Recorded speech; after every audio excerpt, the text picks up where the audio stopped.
Hello नमस्कार साथियों। आज की वीडियो हम लोग भूगोल अर्थात जियोग्राफी से संबंधित सुपर 30 प्रश्नों को देखने वाले हैं, जो कि आपके एग्जाम में आए हुए प्रश्न हैं। तो आप लोग वीडियो को बगैर स्किप किए लास्ट तक जरूर देखिएगा। साथ ही साथ हम लोग इनसे बनने वाले जो एक्स्ट्रा फैक्ट हैं उनको भी डिस्कस करते हुए चलेंगे। तो चलिए शुरुआत करते हैं। पहला प्रश्न आपकी स्क्रीन पर है। वर्तमान भूगोल का जनक किसे कहा जाता है? ऑप्शन है हिकेटियस, ऑप्शन बी है अलेक्जेंडर वान हम्बोल्ट, ऑप्शन नंबर सी है इरेटास्थनीज। इसका करेक्ट आंसर हो जाएगा ऑप्शन नंबर बी, अलेक्जेंडर वान हम्बोल्ट जो है इन्हें वर्तमान भूगोल का जनक कहा जाता है। अदर ऑप्शन की बात की जाए तो हिकेटियस जो है इन्हें भूगोल का जनक कहा जाता है, जबकि इराटोस्थनीज ऑप्शन नंबर सी की बात करें तो इन्हें व्यवस्थित भूगोल का जनक कहा जाता है। तो तीनों में आप लोग कंफ्यूज मत रहिएगा। हिकेटियस को भूगोल का जनक कहा जाता है, जबकि अलेक्जेंडर वान हम्बोल्ट को वर्तमान भूगोल का जनक कहा जाता है, जबकि इरेटास्थनीज को जो है व्यवस्थित भूगोल का जनक कहा जाता है। चलिए नेक्स्ट क्वेश्चन देखते हैं। अगला प्रश्न है, सूर्य के प्रकाश को पृथ्वी तक पहुंचने में कितना समय लगता है? तो इसका ऑप्शन नंबर ए करेक्ट हो जाएगा। 8 मिनट 16.6 सेकंड लगते हैं सूर्य के प्रकाश को पृथ्वी तक पहुंचने में। चलिए नेक्स्ट क्वेश्चन देखते हैं। अगला प्रश्न है, निम्न में से किस ग्रह को नंगी आंखों अर्थात खुली आंखों से नहीं देखा जा सकता है? ऑप्शन ए है मंगल, ऑप्शन बी है बुध, ऑप्शन सी है वरुण, ऑप्शन नंबर डी है शनि। तो इसमें करेक्ट आंसर हो जाएगा ऑप्शन नंबर सी, वरुण ग्रह जो है करेक्ट आंसर हो जाएगा। अब बात करें किन किन ग्रहों को हम लोग नंगी आंखों से देख सकते हैं, तो आप लोगों को पता होना चाहिए कि टोटल 5 ग्रह जो हैं, 5 ग्रह जो हैं, कितने 5 ग्रह जो हैं इन्हें हम अपनी नंगी आंखों से देख सकते हैं। मंगल, बुध, बृहस्पति, शुक्र, शनि। जबकि 2 ग्रह वरुण और अरुण, इन दोनों ग्रहों को हम लोग अपनी नंगी आंखों से नहीं देख सकते, क्योंकि ये पृथ्वी से बहुत दूर हैं और इन्हें देखने के लिए हमें अनिवार्य रूप से टेलीस्कोप की आवश्यकता होगी। तो चलिए नेक्स्ट क्वेश्चन की ओर बढ़ते हैं। अगला प्रश्न आपकी स्क्रीन पर है, कर्क रेखा निम्न में से किस राज्य से होकर नहीं गुजरती है? यहाँ पर आप लोग हर एक शब्द को ध्यान से देखकर पढ़िएगा क्वेश्चन को। यहाँ पर नहीं पूछा गया है कि किस राज्य से नहीं गुजरती है। तो ऑप्शन है गुजरात, ऑप्शन बी है राजस्थान, ऑप्शन सी है Uttar Pradesh, option number D है पश्चिम बंगाल। तो इसका करेक्ट आंसर हो जाएगा ऑप्शन नंबर सी, उत्तर प्रदेश से नहीं गुजरती है। तो कर्क रेखा कितने राज्यों से होकर गुजरती है? तो कुल 8 राज्यों से होकर गुजरती है। उन 8 राज्यों के नाम है गुजरात, राजस्थान, मध्य प्रदेश, छत्तीसगढ़, झारखंड, पश्चिम बंगाल, त्रिपुरा और मिजोरम। चलिए नेक्स्ट क्वेश्चन देखते हैं। नेक्स्ट क्वेश्चन है, पृथ्वी के नीचे जाने पर प्रति 32 मीटर की गहराई पर तापमान में कितने डिग्री सेल्सियस की वृद्धि हो जाती है? तो इसका करेक्ट आंसर हो जाएगा ऑप्शन नंबर बी, प्रति 32 मीटर के नीचे जाने पर 1 डिग्री सेल्सियस तापमान में वृद्धि हो जाती है। चलिए नेक्स्ट क्वेश्चन देखते हैं। अगला प्रश्न है, किस महाद्वीप में एक भी ज्वालामुखी नहीं है? तो इसका करेक्ट आंसर हो जाएगा ऑप्शन नंबर बी, ऑस्ट्रेलिया महाद्वीप जो है इसमें एक भी ज्वालामुखी नहीं है। अगर आपसे एग्जाम में पूछ ले कि वो कौन सा महाद्वीप है जो सबसे बड़ा महाद्वीप है, तो इसका करेक्ट आंसर हो जाएगा एशिया महाद्वीप। सबसे बड़ा महाद्वीप कौन सा है? तो एशिया महाद्वीप है। चलिए नेक्स्ट क्वेश्चन देखते हैं। अगला प्रश्न है, विश्व का सबसे ऊंचा पठार पामीर का पठार जो है, जिसे विश्व का छत भी कहा जाता है, किस महाद्वीप में स्थित है? तो इसका करेक्ट आंसर हो जाएगा ऑप्शन नंबर आपका सी, एशिया महाद्वीप में स्थित है। किस महाद्वीप में स्थित है? तो एशिया महाद्वीप में स्थित है। चलिए नेक्स्ट क्वेश्चन देखते हैं। अगला प्रश्न है जिसका आंसर आप लोगों को कमेंट बॉक्स में देना है। क्वेश्चन नंबर 8 का कमेंट बॉक्स में आंसर आप लोग जरूर करिएगा। विश्व में सिंचाई नहरों का सबसे बड़ा जाल किस देश में फैला हुआ है? ऑप्शन ए है पाकिस्तान, ऑप्शन बी है अफगानिस्तान, ऑप्शन नंबर सी है रूस, ऑप्शन नंबर डी है भारत। तो इसका भी जो भी करेक्ट आंसर होगा उसको कमेंट बॉक्स में आप लोगों को लिखना है। ये क्वेश्चन आप लोगों को दिया जाता है, इसका आंसर आप लोग कमेंट बॉक्स में जरूर लिखिएगा। चलिए नेक्स्ट क्वेश्चन देखते हैं। ऑक्सीजन गैस वायुमंडल में कितने किलोमीटर की ऊंचाई तक फैली हुई है? तो ऑक्सीजन गैस जो है वायुमंडल में कितनी ऊंचाई तक फैली हुई है? तो इसका करेक्ट आंसर हो जाएगा ऑप्शन नंबर बी, कितने किलोमीटर तक? 64 किलोमीटर तक जो है ऑक्सीजन गैस वायुमंडल में फैली हुई है। अदर ऑप्शन की बात करें तो नाइट्रोजन गैस जो होती है वो ऑक्सीजन में कितनी ऊंचाई तक फैली हुई है? नाइट्रोजन गैस, तो ये हो जाएगा 128 किलोमीटर तक। कितनी ऊंचाई तक? 128 किलोमीटर की ऊंचाई तक वायुमंडल में जो है नाइट्रोजन गैस फैली हुई है। अब बात करें हम लोग कार्बन डाइऑक्साइड CO2, तो ये टोटल 32 किलोमीटर की ऊंचाई तक वायुमंडल में कार्बन डाइऑक्साइड गैस फैली हुई है। चलिए नेक्स्ट क्वेश्चन देखते हैं।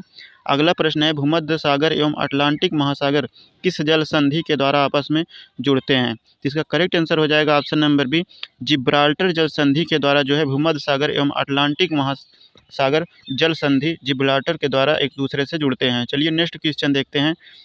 माही नदी किस रेखा को 2 बार काटती है? तो इसका करेक्ट आंसर हो जाएगा ऑप्शन नंबर सी, कर्क रेखा को।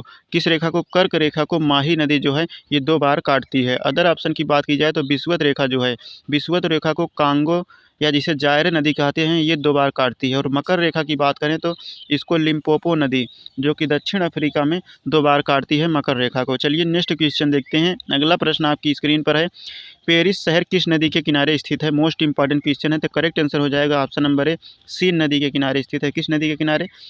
सीन नदी के किनारे। अगर आपसे पूछ लिया जाए जो लंदन है ये किस नदी के किनारे स्थित है, तो इसका करेक्ट आंसर हो जाएगा ऑप्शन नंबर बी, टेम्स नदी। अगर आपसे पूछ लिया जाए बुडापेस्ट जो कि हंगरी की राजधानी है बुडापेस्ट, ये किस नदी के किनारे स्थित है, तो इसका करेक्ट आंसर हो जाएगा डेन्यूब नदी। तो ये थे मोस्ट इंपॉर्टेंट जो है एक्स्ट्रा फैक्ट, इन्हें भी आप लोग याद रखा करें। चलिए नेक्स्ट क्वेश्चन देखते हैं।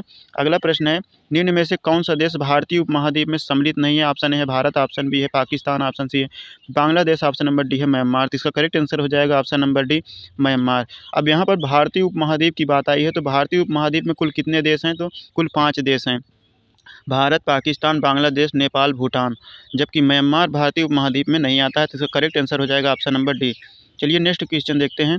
सतपुड़ा की पहाड़ियाँ जो ज्वालामुखी चट्टानों से बनी हुई किस राज्य में स्थित है? तो इसका करेक्ट आंसर हो जाएगा option number A, Madhya Pradesh में। किस राज्य में स्थित है? तो मध्य प्रदेश में। ऑप्शन नंबर आपका एक करेक्ट हो जाएगा। चलिए नेक्स्ट क्वेश्चन देखते हैं। अगला प्रश्न आपकी स्क्रीन पर है, अंडमान निकोबार द्वीप समूह की सबसे ऊंची चोटी कौन सी है? ऑप्शन है माउंट हैरियट, ऑप्शन बी है माउंट कोयोबो, ऑप्शन नंबर सी है sandal peak, option number D है इनमें से कोई नहीं। तो करेक्ट आंसर हो जाएगा ऑप्शन नंबर सी, सैंडल पीक जो है ये अंडमान निकोबार द्वीप समूह की सबसे ऊंची चोटी है। चलिए नेक्स्ट क्वेश्चन देखते हैं। अगला प्रश्न है, निम्न में से कौन सी झील केरल में स्थित है? तो इसका करेक्ट आंसर हो जाएगा ऑप्शन नंबर सी, पेरियार झील जो है केरल में स्थित है। अदर ऑप्शन की बात की जाए तो कोलोरी झील जो है कहाँ पर स्थित है? तो ये आंध्र प्रदेश में स्थित है। कहाँ पर? आंध्र प्रदेश में। लोनार झील की बात की जाए तो ये कहाँ पर स्थित है? तो ये महाराष्ट्र में। कहाँ पर? महाराष्ट्र में स्थित है। तो ये आप लोग जरूर याद रखिएगा। नेक्स्ट है हमारा लोकटक झील। यहाँ पर लोकटक झील होना चाहिए था। लोकटक झील जो है कहाँ पर स्थित है? तो ये मणिपुर में स्थित है। और इसी झील में दुनिया का एकमात्र तैरता हुआ नेशनल पार्क जो स्थित है वो किस झील में स्थित है? तो लोकटक झील में है। चलिए नेक्स्ट क्वेश्चन देखते हैं। अगला प्रश्न है, निम्न में से कौन सा राज्य खनिज उत्पादन में प्रथम स्थान पर है? कौन सा राज्य है जो खनिज उत्पादन में प्रथम स्थान पर है? तो इसका करेक्ट आंसर हो जाएगा ऑप्शन नंबर ए, ओडिशा जो है ये खनिज उत्पादन में प्रथम स्थान पर है। चलिए नेक्स्ट क्वेश्चन देखते हैं। नेक्स्ट क्वेश्चन है, भारत का पहला तटवर्ती इस्पात कारखाना कहाँ लगाया गया? तो इसका करेक्ट आंसर हो जाएगा ऑप्शन नंबर बी, विशाखापत्तनम में। चलिए नेक्स्ट क्वेश्चन देखते हैं। अगला प्रश्न है, कागज़ का पहला कारखाना 1879 ईस्वी में कहाँ पर लगाया गया? तो इसका करेक्ट आंसर हो जाएगा ऑप्शन नंबर सी, लखनऊ में। यहाँ पर ये क्वेश्चन होना चाहिए कि कागज़ का पहला आधुनिक कारखाना 1879 में कहाँ पर लगाया गया? तो इसका करेक्ट आंसर हो जाएगा लखनऊ। चलिए नेक्स्ट क्वेश्चन देखते हैं। अगला प्रश्न है, वर्तमान समय में भारत का सबसे लंबा राष्ट्रीय राजमार्ग कौन सा है? तो इसका करेक्ट आंसर हो जाएगा ऑप्शन नंबर ए, NH-44 जो है वर्तमान समय में भारत का सबसे लंबा नेशनल हाईवे है। बात करें ऑप्शन नंबर बी की, तो NH-27 जो है ये भारत का सेकेंड जो है लॉन्गेस्ट नेशनल हाईवे है। अब बात करते हैं ऑप्शन नंबर सी की, NH-48 की बात करें तो ये भारत का थर्ड लॉन्गेस्ट नेशनल हाईवे है। तो इन सभी को आप लोग याद रखेंगे। चलिए नेक्स्ट क्वेश्चन देखते हैं। अगला प्रश्न है, वर्तमान में भारतीय रेल कुल कितने मंडलों में बटा हुआ है? तो इसका करेक्ट आंसर हो जाएगा ऑप्शन नंबर डी, टोटल 18 मंडलों में बटा हुआ है भारतीय रेल। चलिए नेक्स्ट क्वेश्चन देखते हैं। अगला प्रश्न है, भारत का सबसे बड़ा बंदरगाह कौन सा है? तो भारत का सबसे बड़ा बंदरगाह कौन सा है? तो ऑप्शन नंबर आपका ए सही हो जाएगा, मुंबई बंदरगाह था। तो मुंबई पोर्ट जो है भारत का सबसे बड़ा पोर्ट है। अब बात करते हैं अदर ऑप्शन की, तो विशाखापत्तनम पोर्ट जो है इसकी बात करें तो ये भारत का सबसे गहरा पोर्ट है और ये सर्वश्रेष्ठ प्राकृतिक बंदरगाह भी है। बात करें कांडला बंदरगाह की, कांडला बंदरगाह की बात करें तो ये मुक्त व्यापार क्षेत्र का एक ज्वारी बंदरगाह है। किस प्रकार का बंदरगाह है? मुक्त व्यापार क्षेत्र का एक ज्वारी बंदरगाह है। चेन्नई बंदरगाह की बात करें तो ये सबसे प्राचीन बंदरगाह है और एक कृत्रिम बंदरगाह भी है। चलिए नेक्स्ट क्वेश्चन देखते हैं। राष्ट्रीय जनसंख्या नीति 2000 ईस्वी के अनुसार किस वर्ष तक जनसंख्या स्थिरता प्राप्त करने का लक्ष्य है? इसका करेक्ट आंसर हो जाएगा ऑप्शन नंबर सी, 2045 तक। कब तक रखा गया है? तो 2045 तक ये लक्ष्य रखा गया है जनसंख्या स्थिरता प्राप्त करने का। चलिए नेक्स्ट क्वेश्चन देखते हैं। जनगणना 2011 के अनुसार सर्वाधिक जनसंख्या घनत्व वाला राज्य कौन सा है? इसका करेक्ट आंसर हो जाएगा ऑप्शन नंबर सी, बिहार। कौन सा राज्य है? तो बिहार जो है यहाँ पर जनसंख्या घनत्व सर्वाधिक है। अब बात करते हैं भारत में सबसे अधिक जनसंख्या वाला राज्य कौन सा है? तो यह है उत्तर प्रदेश। कौन सा है? उत्तर प्रदेश। इसे आप लोग जरूर याद रखिएगा। चलिए नेक्स्ट क्वेश्चन देखते हैं। अगला प्रश्न, निम्न में से कौन सी परियोजना झेलम नदी पर स्थित है? तो करेक्ट आंसर हो जाएगा ऑप्शन नंबर ए, तुलबुल परियोजना जो है ये किस नदी पर स्थित है? तो झेलम नदी पर स्थित है तुलबुल परियोजना। अदर ऑप्शन की बात करें तो दुलहस्ती परियोजना ये किस नदी पर स्थित है? दुलहस्ती परियोजना जो है चिनाब नदी पर। किस नदी पर स्थित है? तो चिनाब नदी पर स्थित है। अब बात करें सरहिंद नहर परियोजना जो है किस नदी पर स्थित है? सतलज नदी पर। किस नदी पर? सतलज नदी पर स्थित है। तो इसे भी आप लोग याद रखेंगे। चलिए नेक्स्ट क्वेश्चन देखते हैं।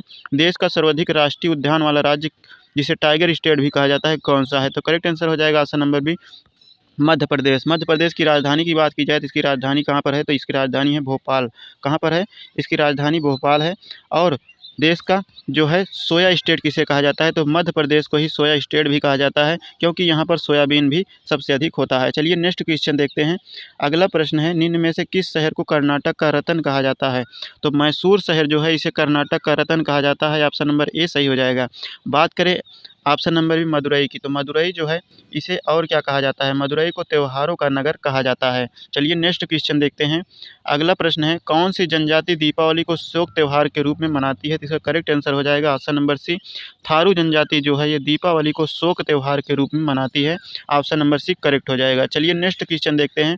भारत का एकमात्र सक्रिय ज्वालामुखी जो जिसका नाम है वैरन द्वीप, ये कहाँ पर स्थित है, जिसका करेक्ट आंसर हो जाएगा option number A, Andaman Nicobar द्वीप समूह में स्थित है भैरन द्वीप ज्वालामुखी, जो कि भारत का एकमात्र सक्रिय ज्वालामुखी है। चलिए नेक्स्ट क्वेश्चन देखते हैं। लास्ट क्वेश्चन है, जम्मू कश्मीर से श्रीनगर जाने वाला मार्ग जवाहर सुरंग किस दर्रे में स्थित है, तो इसका करेक्ट आंसर हो जाएगा ऑप्शन नंबर ए, बनिहाल दर्रे में स्थित है। किस दर्रे में स्थित है, तो बनिहाल दर्रे में स्थित है। तो आज का ये मोस्ट इंपॉर्टेंट सेशन आपको कैसा लगा कमेंट करके जरूर बताइए। टोटल हम लोगों ने स्टेप फैक्ट के साथ 30 प्रश्नों को इस वीडियो में डिस्कस किया है। चलिए आज का प्रश्न जो है आपकी स्क्रीन पर है। आज का प्रश्न आपकी स्क्रीन पर है, किस ग्रह को भोर का तारा कहा जाता है, तो आप लोग इसका करेक्ट आंसर कमेंट बॉक्स में जरूर लिखिएगा। बाकी ये वीडियो कैसा लगता है आप लोग फीडबैक जरूर देते रहें, और सभी साथियों तक अपने वीडियो को शेयर जरूर कर दिया करें, ताकि हम लोग और अच्छे से बेहतर कंटेंट आप तक पहुंचा सकें। आज के लिए इतना ही। जय हिंद, धन्यवाद।